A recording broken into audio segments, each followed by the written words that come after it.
Id-Deputat Prim Ministru Chris Fern ħasbal fiċ-ċifri dwar l-għoli tal-ħajja li fi kliemu stess u l-akbar problema għall-anzjani u l-pensjonanti.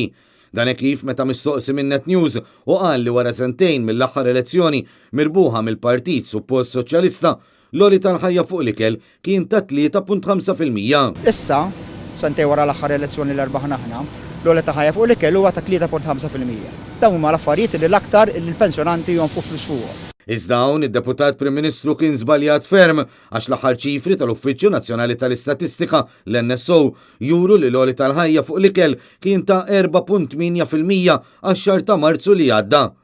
Anke jekk wieħed ħares lejn l-istatistika ta' frar li għadda, Fern kien żbaljat ukoll għax għal dak ix-xahar l-għoli tal-ħajja fuq l-ikel kien ta' 5.1%. Id-Deputat Prim Ministru ħasballu wkoll meta kwota l-istess ċifri fi żmien gvernijiet nazzjonalisti. Dan kif u allega li wara sentejn mill-aħħar leġislatura ta' Gvern Nazzjonalista l-għoli tal-ħajja fuq l-ikel kien ta' 8.9%. Sentej wara l-aħħar elezzjoni li rabaħ Partit Nazzjonalista, l-għoli tal-ħajja fuq l-ikel kien 8.9%. Imma le, lanqas dan ma kien il-każ għax ċifri tal-NSO għal Ġunju u Lulju tal-2010 juru li dan mhux minnu.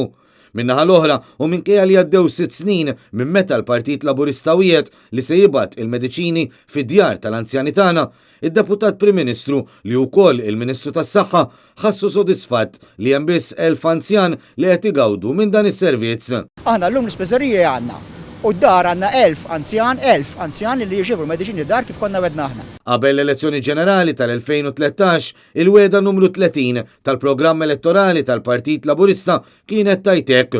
Nibdew inwasslu l-mediċini li jingħataw b'xejn fid-djar tal-pazjenti stess.